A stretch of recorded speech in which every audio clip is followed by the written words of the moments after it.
Hi friends, നമ്മൾ നോക്കി വരുന്നത് സയൻസ് പ്രീവിയസ് ഇയർ ക്വസ്റ്റ്യനും റിലേറ്റഡ് ഫാക്ട്സുമാണ്. ഇന്നലെ നമ്മൾ കുറച്ച് ക്വസ്റ്റ്യൻസ് ചെയ്തു. അപ്പോൾ ഇന്ന് അതിൻ്റെ ബാക്കി ക്വസ്റ്റ്യൻസാണ് നോക്കാം. ആദ്യത്തെ ക്വസ്റ്റ്യൻ, താഴെ കൊടുത്തിട്ടുള്ളതിൽ ഓക്സിജൻ്റെ ഉപയോഗങ്ങളിൽ പെടാത്തത്? ജ്വലനത്തിന്, റോക്കറ്റ് ഇന്ധനങ്ങളിൽ ഓക്സികാരിയായി, കൃത്രിമ ശ്വാസത്തിന്, ബ്ലീച്ചിങ് പൗഡർ നിർമ്മാണത്തിന്. ആൻസർ വരുന്നത് ബ്ലീച്ചിങ് പൗഡർ നിർമ്മാണത്തിന്. ഓക്സിജൻ്റെ കണ്ടുപിടുത്തം 1774 ജോസഫ് പ്രീസ്ലി എന്ന ശാസ്ത്രജ്ഞനാണ് ഓക്സിജൻ വാതകം കണ്ടുപിടിച്ചത്. ജോസഫ് പ്രീസ്ലി. എന്നാൽ ഓക്സിജന് ആ പേര് നൽകിയത് ലാവോസിയ എന്ന ഫ്രഞ്ച് ശാസ്ത്രജ്ഞനാണ്. ആസിഡ് ഉണ്ടാക്കുന്നത് എന്നർത്ഥം വരുന്ന ഓക്സിജീനസ് എന്ന വാക്കിൽ നിന്നാണ് ഓക്സിജന് ആ പേര് ലഭിച്ചത്. അപ്പോൾ കണ്ടുപിടിച്ചത് ജോസഫ് പ്രീസ്ലി ആണ്. ആ പേര് കൊടുത്തത് ലാവോസിയാണ്. ഓക്സിജീനസ് എന്ന വാക്കിൽ നിന്നാണ് ഓക്സിജന് ആ പേര് ലഭിച്ചത്. ഓക്സിജീനസ് എന്നാൽ ആസിഡ് ഉണ്ടാക്കുന്നത് എന്നാണ്. അടുത്തത് ഹൈഡ്രജൻ നോക്കുക. 1766 ഹെൻറി കാവൻഡിഷ് എന്ന ബ്രിട്ടീഷ് ശാസ്ത്രജ്ഞനാണ് ഹൈഡ്രജൻ കണ്ടുപിടിച്ചത്. Henry Cavendish. കത്തുന്ന വായു എന്നാണ് അദ്ദേഹം ഇതിനെ വിശേഷിപ്പിച്ചത്. കത്തുന്ന വായു എന്നാണ്. ജലം ഉണ്ടാക്കുന്നത് എന്നാണ് ഇതിൻ്റെ അർത്ഥം. ഹൈഡ്രോജീനസ് എന്താണ്? ജലം ഉണ്ടാക്കുന്നത് എന്നാണ് ഇതിൻ്റെ അർത്ഥം. ഈ ഒരു വാക്കിൽ നിന്നാണ് ഹൈഡ്രജന് ആ പേര് കിട്ടിയത്. ഹൈഡ്രോജീനസ് എന്ന വാക്കിൽ നിന്നാണ് ഹൈഡ്രജന് ആ പേര് ലഭിച്ചത്. അടുത്ത ക്വസ്റ്റ്യൻ, ഭക്ഷ്യവസ്തുക്കൾക്ക് ചുവപ്പ് നിറം നൽകാൻ ഉപയോഗിക്കുന്ന കൃത്രിമ രാസവസ്തു? Tartrazine, carmoisine, IndiGo carmine, fast green. ചുവപ്പ് നിറം നൽകാൻ ഉപയോഗിക്കുന്നത് ഏതാണ്? കാർമോയിസിൻ ആണ്. അപ്പോൾ ഇവിടെ ഉണ്ട്, നോക്കുക. ടാർട്രസിൻ ഭക്ഷ്യപദാർത്ഥം അതിന് നിറം നൽകാൻ, മഞ്ഞ നിറം നൽകാൻ വേണ്ടിയിട്ട് ഉപയോഗിക്കുന്നു. ഭക്ഷ്യപദാർത്ഥത്തിന് മഞ്ഞ നിറം നൽകാൻ വേണ്ടിയിട്ട് ഉപയോഗിക്കുന്നതാണ് ടാർട്രസിൻ. എറിത്രോസിൻ എന്താണ്? ചുവന്ന നിറം നൽകാൻ വേണ്ടിയിട്ട്, ഭക്ഷ്യപദാർത്ഥത്തിന് ചുവന്ന നിറം നൽകാൻ വേണ്ടിയിട്ട് ഉപയോഗിക്കുന്നതാണ് എറിത്രോസിൻ. ഇനി വാനിലിൻ, രുചി കൂട്ടാൻ വേണ്ടി ഉപയോഗിക്കുന്നതാണ് വാനിലിൻ. ഫോസ്ഫോറിക് ആസിഡ് പുളിരുചി കൂട്ടാൻ ഉപയോഗിക്കുന്നു. കൃത്രിമ പാനീയങ്ങളിലൊക്കെ പുളിരുചി കൂട്ടാൻ വേണ്ടി ഉപയോഗിക്കുന്നതാണ് ഫോസ്ഫോറിക് ആസിഡ്.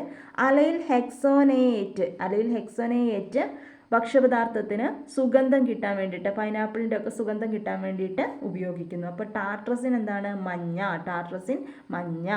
എറിത്രോസിൻ ചുവപ്പ്, വാനിലിൻ രുചി കൂട്ടാൻ, ഫോസ്ഫോറിക് ആസിഡ് പുളിരുചി കൂട്ടാൻ, അലൈൽ ഹെക്സോനേറ്റ് സുഗന്ധത്തിന്. ഓക്കെ, അപ്പോൾ സ്റ്റെബിലൈസറുകൾ നോക്കാം.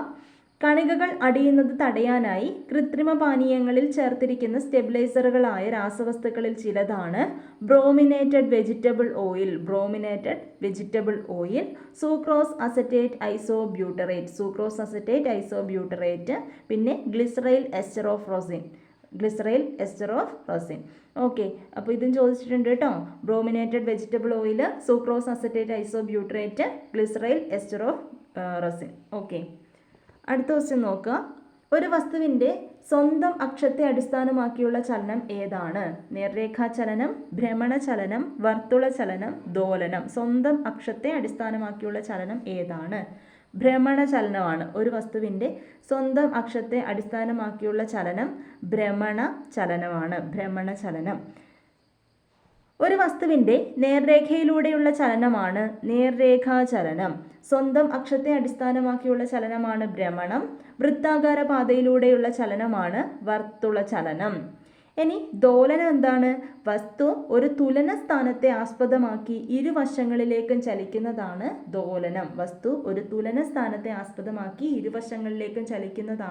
ദോലനം. ദ്രുതഗതിയിലുള്ള ദോലനങ്ങളെ നമുക്ക് കമ്പനം എന്ന് പറയാം. വൈബ്രേഷൻ. ഓക്കെ ആണല്ലോ.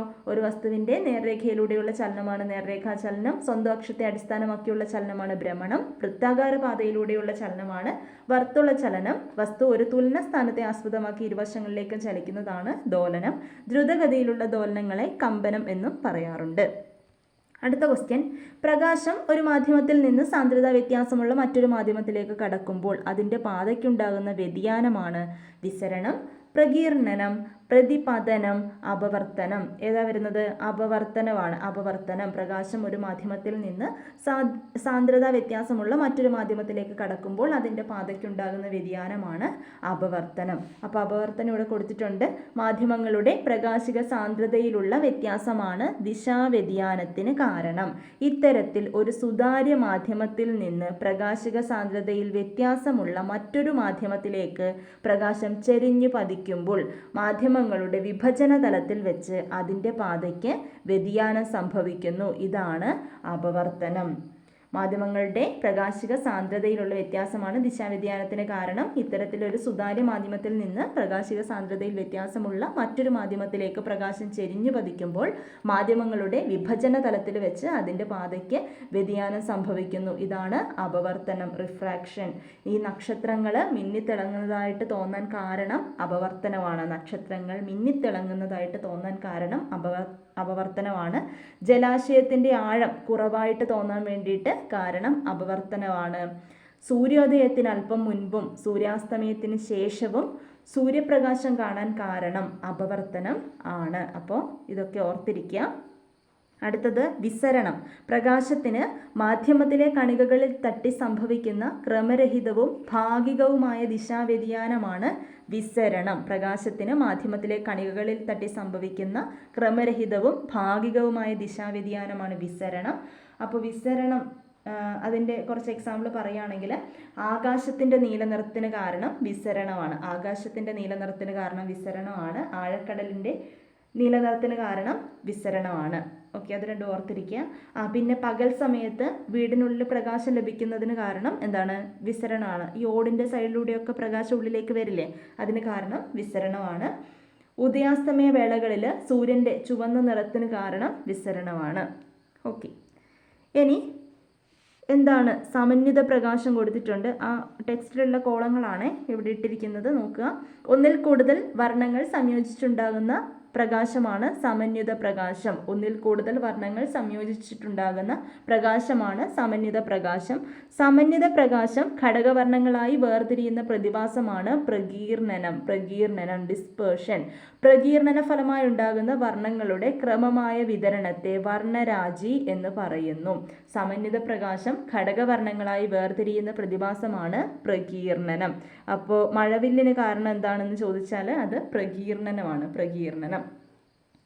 ഇനി പ്രകാശരശ്മി പ്രകാശിക സാന്ദ്രത കൂടിയ മാധ്യമത്തിൽ നിന്ന് പ്രകാശിക സാന്ദ്രത കുറഞ്ഞ മാധ്യമത്തിലേക്ക് കടക്കുമ്പോൾ അപവർത്തന കോൺ 90 ഡിഗ്രി ആവുന്ന സന്ദർഭത്തിലെ പതന കോണാണ് ക്രിട്ടിക്കൽ കോൺ. അതായത് അപവർത്തന കോൺ ഒരു മാധ്യമത്തിൽ നിന്ന് മറ്റൊരു മാധ്യമത്തിലേക്ക് കടക്കുമ്പോൾ അപവർത്തന കോൺ 90 ഡിഗ്രി ആവുന്ന സന്ദർഭത്തിലെ പതനകോണാണ് ക്രിട്ടിക്കൽ കോൺ.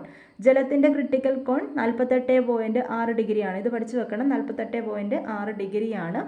ഇനി ഇത് നോക്കുക. പൂർണ്ണാന്തര പ്രതിപതനം.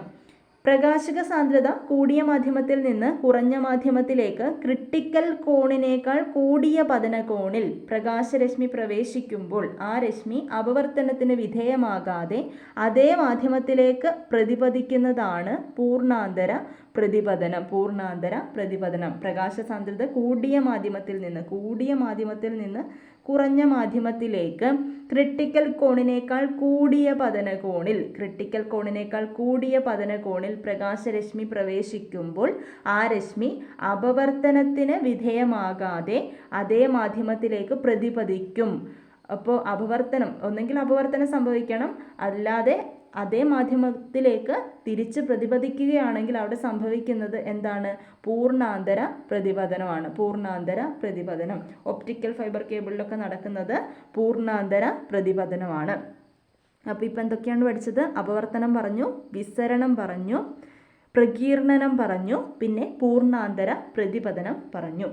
പിന്നെ ഒന്നുണ്ട് വിഭങ്കനം, ഡിഫ്രാക്ഷൻ. അതാര്യ വസ്തുക്കളെ ചുറ്റി പ്രകാശം വളയുകയോ വ്യാപിക്കുകയോ ചെയ്യുന്നതാണ് വിഭങ്കനം.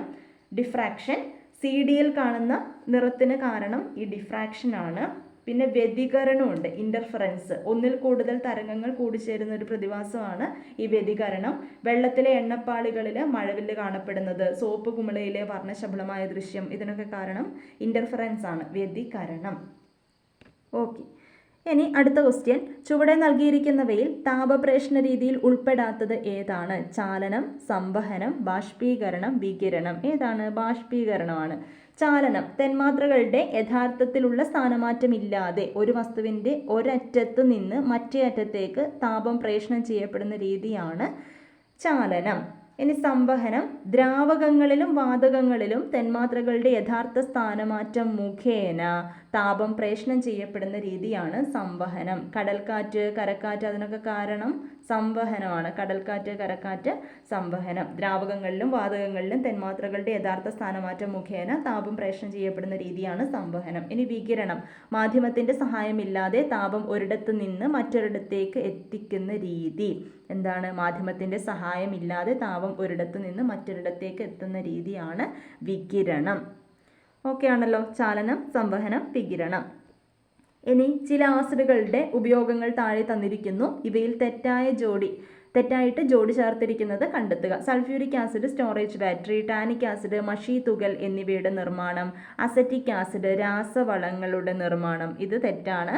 സിട്രിക് ആസിഡ് ഭക്ഷ്യവസ്തുക്കൾ കേടുകൂടാതെ സൂക്ഷിക്കാൻ. ഓക്കെ, അപ്പോൾ സി ആണ് തെറ്റായിട്ടുള്ളത്.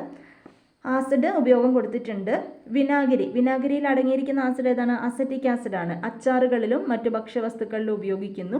സിട്രിക് ആസിഡ് ഭക്ഷ്യവസ്തുക്കൾ കേടുവരാതെ സൂക്ഷിക്കാൻ പാനീയങ്ങളിൽ ഉപയോഗിക്കുന്നു. സിട്രിക് ആസിഡ്, ഓറഞ്ച്, നാരങ്ങ അതിലൊക്കെ ഉള്ളത് സിട്രിക് ആസിഡ് ആണ്. നൈട്രിക് ആസിഡ്, സൾഫ്യൂരിക് ആസിഡ് രാസവളം, പെയിന്റ്, ഡൈ തുടങ്ങിയവയുടെ നിർമ്മാണത്തിന് ഉപയോഗിക്കുന്നതാണ് nitric acid, sulphuric acid. Sulphuric acid തന്നെ കൊടുത്തിട്ടുണ്ട്. മോട്ടോർ വാഹനങ്ങളിലെ ബാറ്ററിയിൽ ഉപയോഗിക്കുന്നത് സൾഫ്യൂരിക് ആസിഡാണ്. മോട്ടോർ വാഹനങ്ങളിലെ ബാറ്ററിയിൽ ഉപയോഗിക്കുന്നു. ടാനിക് ആസിഡ് മഷി തുകൽ എന്നിവയുടെ നിർമ്മാണം. ടാനിക് ആസിഡ് മഷി തുകൽ എന്നിവയുടെ നിർമ്മാണം. അപ്പോൾ ഈ ക്വസ്റ്റ്യൻ വന്നിരിക്കുന്നത് ഈ ടേബിളിൽ നിന്നുമാണ്. മോരിലുള്ള ആസിഡാണ് ലാക്റ്റിക് ആസിഡ്. പുളി ടാർട്ടാറിക് ആസിഡ്, നാരങ്ങ citric acid, apple malic acid. ഇനി സോണാർ എന്ന ഉപകരണത്തിൽ ഉപയോഗിക്കുന്ന ശബ്ദതരംഗങ്ങൾ ഏത്? Ultrasonic, supersonic, infrasonic, acoustic. Ultrasonic ആണ്. സോണാർ എന്ന ഉപകരണത്തിൽ ഉപയോഗിക്കുന്ന തരംഗം അൾട്രാസോണിക് ആണ്. അൾട്രാസോണിക് തരംഗങ്ങൾ കൊണ്ടുള്ള ഉപയോഗങ്ങൾ കൊടുത്തിട്ടുണ്ട്. കടലിൻ്റെ ആഴം അളക്കുന്നതിന് ഉപയോഗിക്കുന്ന സോണാർ എന്ന ഉപകരണത്തിൽ അൾട്രാസോണിക് തരംഗങ്ങൾ ഉപയോഗിക്കുന്നു. Sonar sound navigation and ranging. Sound navigation and ranging ആണ് സോണാർ. വൈദ്യശാസ്ത്രത്തിൽ രോഗനിർണയത്തിനും ചികിത്സയ്ക്കും അൾട്രാസോണിക് തരംഗങ്ങൾ ഉപയോഗിക്കുന്നു. ഓക്കെ, അപ്പോൾ ആ ഒരു റേഞ്ച്, ശബ്ദത്തിൻ്റെ റേഞ്ച് കൊടുത്തിട്ടുണ്ട്. നമുക്ക് കേൾക്കാൻ കഴിയുന്ന ശബ്ദം 20 ഹെഡ്സ് ടു 20 കിലോ ഹെഡ്സ് വരെയാണ്. 20 ഹെഡ്സിൽ താഴെ ആവൃത്തിയുള്ള ശബ്ദത്തെ ഇൻഫ്രാസോണിക് എന്നും 20,000 ഹെഡ്സിൽ കൂടുതൽ ആവൃത്തിയുള്ള ശബ്ദത്തെ അൾട്രാസോണിക് എന്നും പറയുന്നു. ഓക്കെ, അപ്പോൾ അൾട്രാസോണിക് 20,000 ഹെഡ്സിന് മുകളിലുള്ളത് അൾട്രാസോണിക് ആണ്. 20 ഹെഡ്സിൽ താഴെയുള്ളത് ഇൻഫ്രാസോണിക് ആണ്. ഓർത്തിരിക്കുക. ഇനി ഈ കോളം കൂടെ നോക്കുക. കൊതുകിൻ്റെ പാട്ട്. കൊതുകുകളും തേനീച്ചകളും പറക്കുമ്പോൾ ശബ്ദമുണ്ടാകുന്നത് അവയുടെ ചിറകുകൾ കമ്പനം ചെയ്യുന്നത് മൂലമാണ്. കൊതുകുകളുടെ ചിറകുകൾ ഏകദേശം 500 ഹെഡ്സിലും തേനീച്ചകളുടെ ചിറകുകൾ ഏകദേശം 300 ഹെഡ്സിലും കമ്പനം ചെയ്യുന്നു. അവയുടെ ചിറകടി ഉണ്ടാക്കുന്ന ശബ്ദമാണ് ഒരു മൂളലായി നമുക്ക് അനുഭവപ്പെടുന്നത്. എന്നാൽ ചീവീടുകൾ ശബ്ദമുണ്ടാക്കുന്നത് അവയുടെ ചിറകിലുള്ള പ്രത്യേക അവയവങ്ങൾ തമ്മിൽ ഉരസിയാണ്. ഇവയുണ്ടാക്കുന്ന ശബ്ദം വളരെ ഉയർന്ന ആവൃത്തിയിലുള്ളതാണ്. ചീവീടുകളുടെ അഭാവം മൂലമാണത്രേ സൈലന്റ് വാലിക്ക് ആ പേര് വന്നത്, നിശബ്ദ താഴ്വര. അപ്പോൾ എന്താണ്? കൊതുകുകളുടെ ചിറകാണെങ്കിൽ 500 ഹെഡ്സ്, തേനീച്ചയാണെങ്കിൽ 300 ഹെഡ്സ്. ഓർത്തിരിക്കാം. ഇനി ചെവിക്ക് വേദന ഉണ്ടാക്കുന്ന ശബ്ദം 120 ഡെസിബലിൽ കൂടുതലുള്ള ശബ്ദമാണ്. 120 ഡെസിബലിൽ കൂടുതലുള്ള ശബ്ദം ചെവിക്ക് വേദന ഉണ്ടാക്കും. ബാക്കിയുള്ളത് നോക്കിയിരിക്കാം. ഇലകളുടെ മർമ്മരം 10 ഡെസിബലാണ്. ഒരു വസ്തുവിന് അതിൻ്റെ സ്ഥാനം മൂലം ലഭ്യമാകുന്ന ഊർജം ഏതാണ്? ഗതികോർജം, കാന്തികോർജം, സ്ഥിതികോർജം, രാസോർജം. സ്ഥാനം മൂലം ഉണ്ടാകുന്ന ഊർജം സ്ഥിതികോർജമാണ്. ഒരു വസ്തുവിൽ സ്ഥാനം കൊണ്ട് ലഭ്യമാകുന്ന ഊർജ്ജമാണ് സ്ഥിതികോർജം. അതായത് സ്ഥിതികോർജം U = mgh എന്നൊരു ഇക്വേഷൻ ഉണ്ട്, അത് ഓർത്തിരിക്കുക. ഒരു വസ്തുവിന് അതിൻ്റെ ചലനം കൊണ്ട് ലഭ്യമാകുന്ന ഊർജ്ജമാണ് ഗതികോർജം. ചലനം കൊണ്ട് ലഭ്യമാകുന്ന ഊർജ്ജമാണ് ഗതികോർജം. m മാസുള്ള ഒരു വസ്തു v പ്രവേഗത്തോടെ ചലിക്കുമ്പോൾ അതിൻ്റെ ഗതികോർജം k = ½ mv² ആയിരിക്കും. k = ½ mv². അപ്പോൾ രണ്ട് ഇക്വേഷനും ഓർത്തിരിക്കുക. U = mgh, k = ½ mv². പിന്നെ ഒന്നുണ്ട് സ്ഥിതികോർജം. മുകളിലേക്ക് പോകുന്തോറും സ്ഥിതികോർജം കൂടുന്നു. താഴേക്ക് വരുമ്പോൾ ഗതികോർജം കൂടുന്നു, ഓർത്തിരിക്കാം. ഇനി ഇത് നോക്കുക. ഗതികോർജവും ആക്കവും പരസ്പരം ബന്ധപ്പെട്ടിരിക്കുന്നു. ആക്കം ഇക്വേഷൻ P = mv ആണ്. അതുകൊണ്ട് നമുക്ക് V = P/m എന്ന് എഴുതാൻ വേണ്ടി പറ്റും. വിനെ ഇവിടെ വെച്ചു, എമ്മിനെ ഇങ്ങോട്ട് കൊണ്ടുവന്നു. V = P/m എന്ന് എഴുതാം.